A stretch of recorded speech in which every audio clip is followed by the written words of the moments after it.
राजा जे निकले महल से मालिन लागा गई ने, मालिन लागा गई नहीं हो।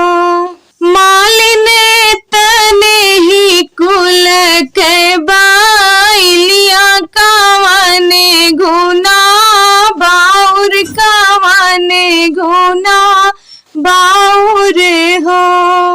मलिया जे बोल ही ना पावे, मालिन उठी बोले, मालिन उठी बोलाई हो। राजा इतनी सुंदर तोहरी रनिया कावाने गुण बाझिन, कावाने गुण बाझिन हो। राजा इतने सुंदर तोहरी रनिया कावाने गुना बाझिन, कावाने गुना बाझिन हो।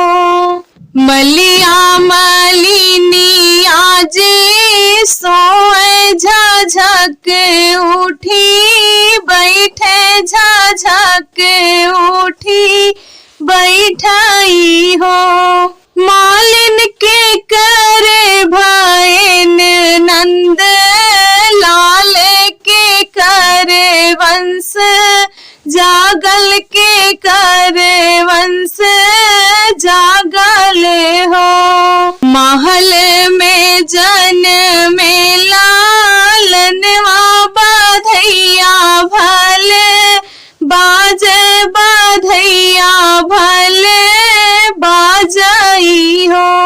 मालिन गाँव सखीन सब सोहर गोतीन सब नाचे, गोतीनी सब नाचई हो। धीरे धीरे बाजे बाधैया, धीरे से गाओ सोहर, धीरे से गाओ सोहर हो।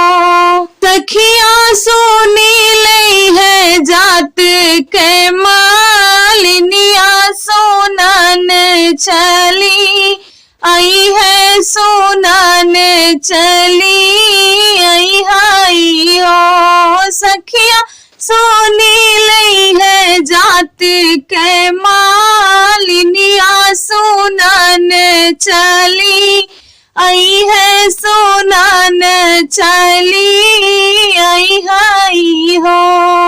जोर जोरे बादी हो बाधैया, जोरे से गायब सोहर, जोरे से गायब सोहर हो।